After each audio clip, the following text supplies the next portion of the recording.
नमस्कार दर्शकों, स्वागत है आपका आपके अपने चैनल इंडिया नाउ पे। आज हम हैं दिल्ली के भाजपा कार्यालय पंत मार्ग पर, जहां हमारे साथ हैं संजय भारती जी।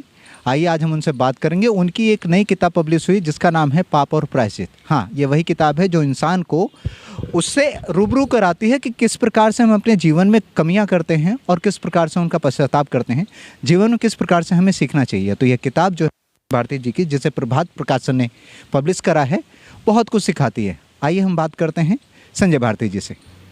दर्शकों, यह है हमारे साथ संजय भारती जी, जिन्होंने ये उपन्यास लिखा है पाप और प्रायश्चित। ये उपन्यास जीवन में बहुत कुछ सीखने को देता है कि किस प्रकार से इंसान अपनी कमियों को करता है और उसे प्रायश्चित करके अपने जीवन को सुधारता है। आइए बात करते हैं संजय जी से कि वह इस किताब के माध्यम से क्या समझाना चाहते हैं लोगों को। संजय जी, पहले तो आपका हार्दिक स्वागत है सर हमारे चैनल पर। Thank you sir, thank you, शुक्रिया। सर, ये आपने नॉवल लिखा है पाप और प्रायश्चित। जी जी। इसका क्या लिखने का मेन उद्देश्य था संजय जी, थोड़ा उस पर आप प्रकाश डालें और बताएं। सर देखिए, लॉकडाउन के सिचुएशन में मेरे ख्याल से एक तरह से पूरी एक शताब्दी में एक पहला समय था जब हमने अपने जनरेशन, अपने टाइम में हमने देखा लोगों को, इस त्रासदी को देखा। बेसिकली त्रासदी हमने देखी लॉकडाउन में कि लोग किस तरह से पैदल जा रहे हैं, प्रवासी, अलग अलग तरह के हमने खबरों में देख रहे थे। और घरों में बैठे हुए ऐसा लग रहा था कि हम क्यों नहीं कुछ कर पा रहे हैं। एक दो चीज़ें होती है कि एक जब प्रॉब्लम आती है तो जिनके ऊपर प्रॉब्लम आती है तो प्रॉब्लम वो फेस कर ही रहे हैं, लेकिन जिनको परेशानी नहीं है, प्रॉब्लम नहीं आ रही, तो उनको एक मौका मिलता है कुछ अच्छा करने के लिए उनके लिए।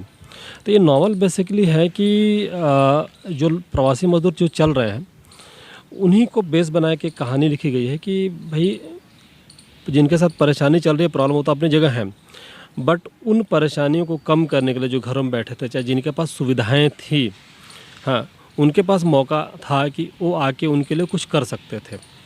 दूसरी बात क्या है कि इसमें दो कैरेक्टर हैं, एक भूतपूर्व प्रधानमंत्री और एक आर्च बिशप। तो वो प्रवासी मजदूरों के साथ सफ़र कर रहे हैं और ये रियलाइज़ करवाते हैं कि जब उनके पास मौका था इतने बड़े पदों पर रहते हुए कि कुछ पब्लिक के लिए करके जाते हैं, तो जब मौका था जब उन्होंने किया नहीं। आज वो रियल अपनी आंखों से जब देख रहे हैं ये इन परेशानियों को, तो उनको लगता है कि यार अगर हम ऐसा कुछ कानून, चाहे ऐसे सिस्टम कुछ बना के जाते तो शायद ये परेशानी होती भी तो थोड़ी सी कम होती, चाहे इससे निपटा जा सकता था। तो अगर आप इसको पढ़ेंगे तो आपको समझ में आएगा कि आपके पास जो भी सुविधाएं हैं, चाहे जो भी पावर है, उस पावर को, उस पदवी को सही तरह से यूटिलाइज़ करें। अगर आपको मौका है कुछ करने के लिए लोगों के लिए, तो करिए। तो संजय जी, हम ये भी कह सकते हैं, जैसे आपने बताया कि इसमें प्रधानमंत्री जी हैं जो कि नहीं रहे, उनका देहांत हो गया था, उनकी आत्मा है, और एक आर्च बिशप है जी। तो कहीं ना कहीं कटाक्ष भी है इन वर्तमान सरकारों पे भी। उन्होंने कि वर्तमान समय में लोगों को जिस हिसाब से कई बार पैदल चलना पड़ा, किलोमीटर पैदल चले हैं लोग, पैरों में छाले हैं, बच्चों के लिए खाने नहीं है, रास्ते पे व्यवस्था नहीं है, उनके ऊपर कहीं ना कहीं कटाक्ष भी है कि शायद वो वक्त रहते एक सही कदम उठा सकते थे। जी बिल्कुल बिल्कुल। देखिए क्या होता है, ये बात एक प्राइम मिनिस्टर की बात, एक आर्च बिशप की नहीं है। ये तो सांकेतिक होता है, कैरेक्टर्स होते हैं सिंबॉलिकली, जो आप, वो मेरे ऊपर भी फिट हो सकता है, आपके ऊपर भी हो सकता है, और समाज में जो भी जिस पदवी पे है, पोस्ट पे है लोग, उन सब के ऊपर फिट होता है। तो इसीलिए ये बेसिकली हमारे सिस्टम पे हमारे ऊपर कटाच है। हम जो हमारे पास सुविधाएं हम नहीं कर रहे हैं, जो नहीं कर रहा उनके ऊपर कटाच है, सीधा से एकदम डायरेक्ट कटाच है।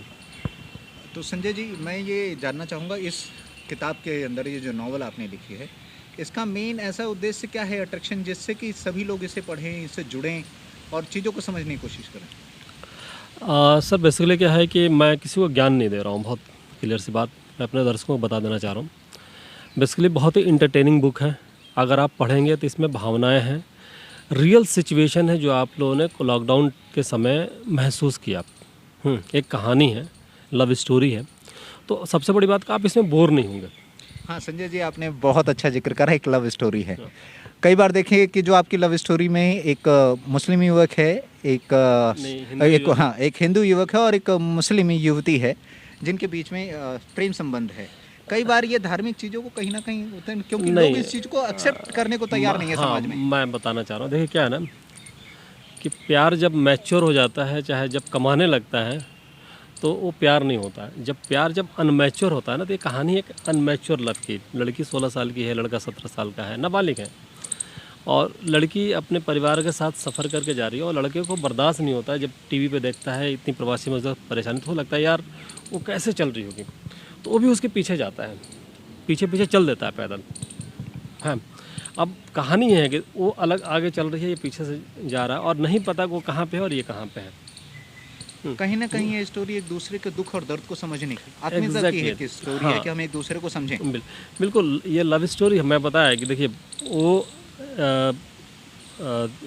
बेसिकली एक नावल है। हमने प्रॉपर कोशिश किया है कि हमारे दर्शक इसमें बोर ना हो।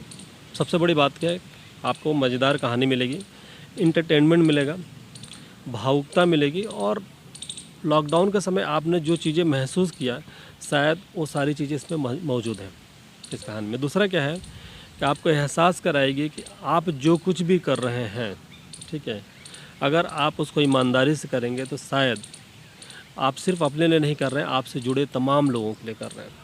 अगर आप जैसे पत्रकारिता कर रहे हैं, अगर आप अपनी पत्रकारिता ईमानदारी से करेंगे तो ये मान लीजिए कि आप अपने लिए नहीं कर रहे हैं, आपके साथ जो भी आपको देख रहे हैं आप उनके लिए कर रहे हैं, आप उनको सही खबर पहुंचा रहे हैं।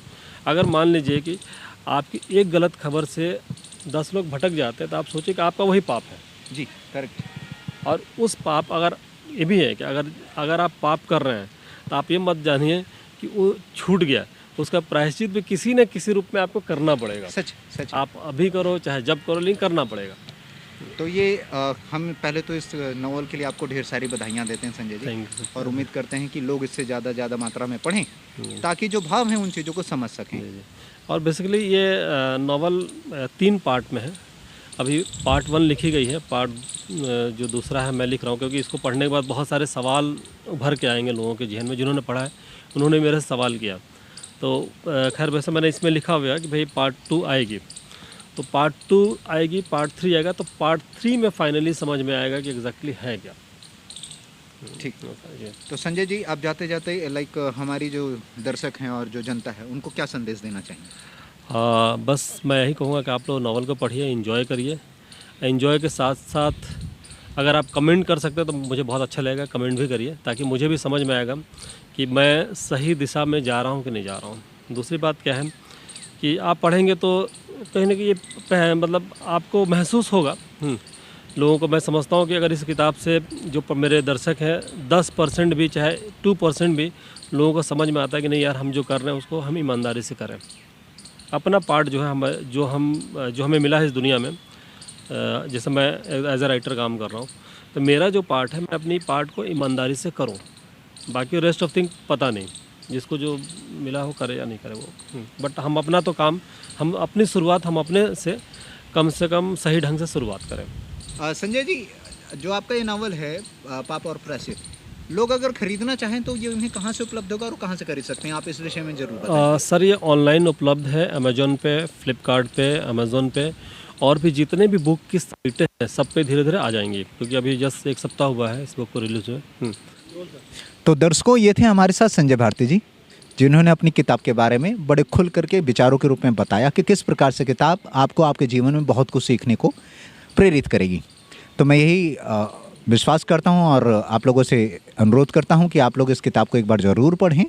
सोशल मीडिया पे भी अवेलेबल है, अपने विचारों को ज़रूर रखें ताकि जो राइटर हैं और जो भी इनके पब्लिशर्स हैं इस किताब के बारे में और भी आगे आने वाले जो संस्करण हैं इनके 2 और 3 उनको लिखने की प्रेरणा और साहस मिल सके, ताकि वह आने वाला जो संस्करण है वो भी अच्छी तरीके से और जल्द ही मार्केट में आपके लिए पब्लिश कर सकें।